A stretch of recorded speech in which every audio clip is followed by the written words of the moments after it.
Hey, what's going on guys? JayzTwoCents here, and if you remember a couple weeks back, I took a look at Cooler Master's brand new micro ATX version of the Silencio case, the Silencio 352. Now it only makes sense we would go ahead and take a look at the big brother for that, which is the Silencio 652. You see what they did there? Because it's small and 3 is like half 6.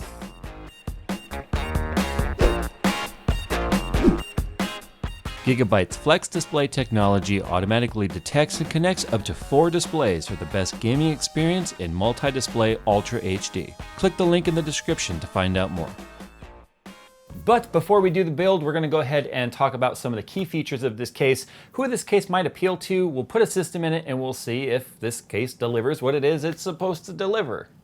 That's how reviews work, usually. Well, here it is, the Silencio 652, and I will admit it's actually a little bit bigger than I thought it was. I've had this case for a few weeks now. I'm just now getting around to doing the build with it.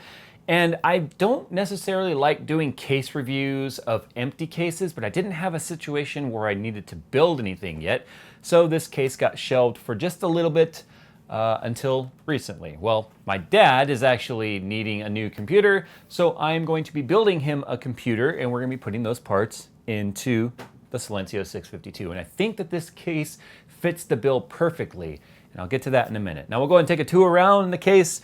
We've got the front here, which is once again a magnetic closing door that again to me always feels like it opens the wrong direction, but you notice I didn't say one direction. Royalties, free of royalties. It has a nice foam padding here on the door, which is supposed to help with silencing the case and some of the fan noise on the front here. Now, interestingly enough, you do have a little bit of a fan grill here on the front, but I do find that to be a little bit interesting though, considering the door actually closes up flush against it. And there's no way for air to actually get in through there. All the fan is pulling air in through the side. So what's the point of the grill? It's kind of my question, I guess. But nonetheless, you have a grill that you can easily remove, and you could clean the fans in a little bit if you want. Obviously, as you can see here, we have the new Silencio, which are a very swoop bladed, very sharp bladed style fan, which is supposed to be really good for static pressure as well as airflow. Static pressure is important with where these cases or these fans are placed, and we'll talk about that again in a second here. But you do have 3 expandable drive bays up here, 5 1/4 drive bays, and then you have your power, a piece of hair apparently. You have your power and your reset switch and hard drive indicator light right there. So there's that power switch. I'm assuming is going to illuminate for when things are powered on. And then you have all along the side, left side, right side, ventilation to get air into the case. Now, removing the left side panel, they do not have captive thumb screws, so if you unscrew them too far, they're just going to fall out on you. We do have a sound deadened side panel, very, very similar to what Fractal Design does on their cases, so it's really not anything new or really surprising when it comes to this. And then you do have a removable side plate on here so that you could have more ventilation to the graphics card area. On the back of the case back here, you have another 120 millimeter Silencio fan, so that's 3 Silencio fans that are included. And then you have 1, 2, 3, 4 2.5-inch drive sleds on here that again have Cooler Master's very awesome technology. Look at that, it actually spread out to be a 3.5. That's kind of cool. But you can just pop these out, put your drive in there, and then close it up. They automatically key into the side of the drive. You slide it in, and it's 100% toolless. And I guess as you can see now, they have 1 drive sled that meets the need of 2.5-inch and 3.5-inch. So that's kind of cool. I like that. Strapped to the hard drive cages, you do have all of your hardware. So this is going to have all things like your standoff screws, probably some extra thumb screws, all of your motherboard tray screws, as well as this is more than likely going to be a radiator mount or something of that nature, because you can fit a 240 millimeter radiator in the front if you remove these hard drive cages, as well as a 244 millimeter or 240 millimeter radiator in the top as well. Now there are no top fans included with this. They have 2 intakes on the front, 1 exhaust in the rear, as well as some rubber pass-through fittings here if you want to do external cooling of some option. Huge cutout here in the motherboard tray for your CPU cooler. This does accommodate up to 168 millimeters of CPU cooler height, and it looks like a maximum, double check here because I don't want to get this number wrong, a 423 millimeter maximum length of graphics card, and you can use a screwdriver to actually remove these hard drive cages if you don't need them to increase airflow as well. I'll probably end up removing this one right here to get a little bit better airflow, as my dad's computer here doesn't actually need that much hard drive space in this. We're only going to be putting an SSD and a hard drive in this thing. So it is a standard ATX form factor, but it can also fit micro ATX and mini ITX if you wanted. And it does not look like it actually supports eATX, because it looks like you're going to have some compatibility or contact issues here with the 5 1/4 drive cage, which is not removable. Now, as I mentioned, the top of the case does fit multiple fan options. And it does have this little piece on there that you can use to cover up the top if you don't put any fans in there. It does not come with any fans in the top, as I already mentioned. But as you can see right here, it is meshed and grilled. It looks pretty nice if you're gonna leave the top off. You can fit up to 2 140mm or 2 120mm fans in the top if you want to add more airflow into this case. Now, last but not least, on the motherboard tray side of things, again, you have that very heavy, dense material here that's supposedly gonna help keep things quiet. And then you have a place right here that you can mount another SSD. Giant grommet right here that you can use to get all your cables through.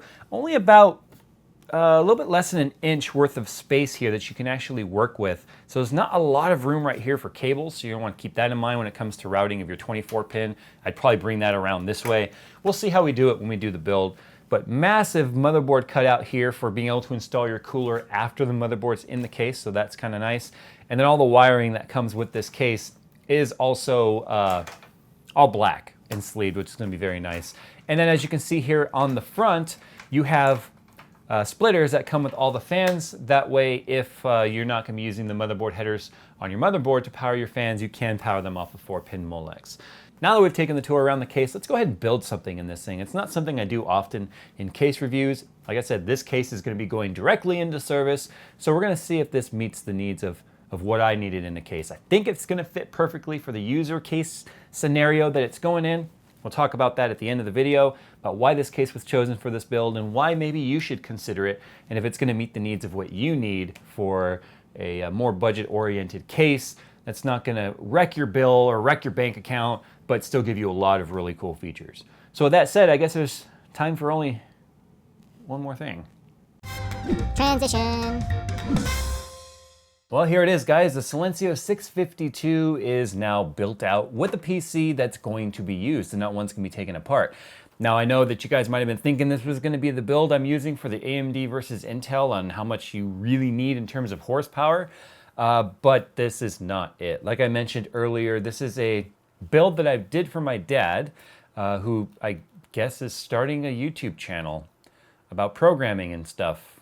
Kind of inspired by both myself and Codegasm series that Barnacules does. I apologize ahead of time. But anyway, he needed a computer that was capable of doing some light rendering and stuff, nothing heavy when it comes to rendering. And so that's why we've got the parts in here that we do have. But I just want to mention this is not the AMD build that people have been asking me about. That's coming soon, I promise. Now, building in the 652S was actually pretty easy. There's nothing really terrible with the case. For instance, the grommets, though, I would say they're a little bit thin because a couple of those actually tore off, unfortunately, the little flaps on there. But that's kind of a minor deal considering where they tore off. The cables are just now cleanly going through there, so it works out okay. There's plenty of room in here, though. A standard ATX case motherboard works perfectly. The graphics card length is no problem here. I took out the hard drive cage, like I said, I might have done considering I wanted more airflow where possible. Hyper 212 Evo was definitely an easy choice to go with on the cooler because of the fact that it's so legendary for how well it cools and how cheap that it is. And I went with the Cooler Master V650 power supply, even though it seems like a lot of Cooler Master stuff in here. Believe it or not, we paid for all this stuff. This was not sent for review, just the case. But a complete parts list here. We do have an AMD 8320 that I'm going to be doing a little bit of overclocking on. We've got 8 gigabytes of ballistic 1600 megahertz DDR3 RAM. We've got the Fatality 970 motherboard from ASRock. We do have an MSI 960 in here for him to be able to use some of the CUDA capabilities of assisting with some of the rendering of his videos. We do have on here a V650 power supply from Cooler Master. It's a semi-modular, gold rated. We do have a 2 terabyte Barracuda 7200 RPM hard drive, as well as a Kingston SSD now, 240 gig SSD. And then he needed a card reader in there. So Pretty much this thing is a fairly basic build, but it's also, believe it or not, the most powerful PC he's ever owned. So he's pretty excited to get this thing up and running. And I guess when his channel goes live, I'll let you guys know if you guys are interested in that. You gotta be nice though. If you're mean, that's fucked up. I did opt to keep the top cover on and only use one 120mm rear exhaust for two reasons. One, we live in a really dusty area. We're in the border of the desert and it gets very windy, very dusty. My parents have a cat and a dog, and so I want to be able to keep as much crap from making its way in the top of the case as possible. The second thing is we have the two 120 intakes, so I wanted positive pressure, and considering the fact that we already have some restricted airflow on the front, I didn't want to add another exhaust creating a negative air pressure effect where it would start pulling dust and dirt in through all the gaps and vents that are in this case. So that's why I'm leaving it like this. I've already run it to see how much airflow there is. There's plenty of airflow coming in the front and plenty coming out the rear.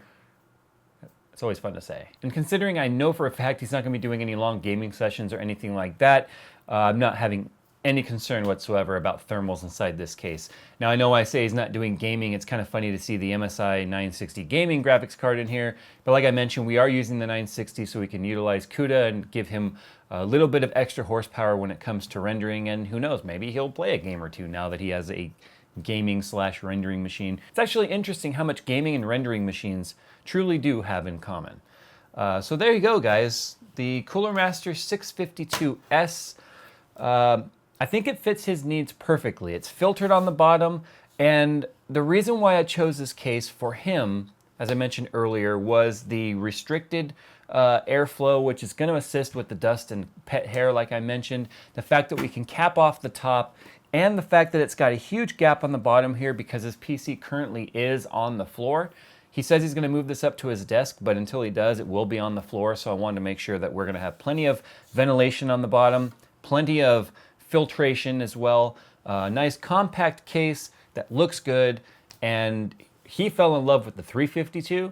So when he asked me to build him a computer and he told me he liked the 352, it pretty much came down to being a no-brainer that the 652 was going to certainly fit the bill for what it is he was looking for in a case. So there you go, guys, the Silencio 652 from Cooler Master. Tell me what you guys think of Cooler Master kind of making this move towards more silence optimized cases and kind of stepping away a little bit from the very over-the-top high airflow or HAF cases with, you know, vents everywhere and lights and LEDs and stuff, to this more kind of a simple, elegant, yet very functional and very capable case line.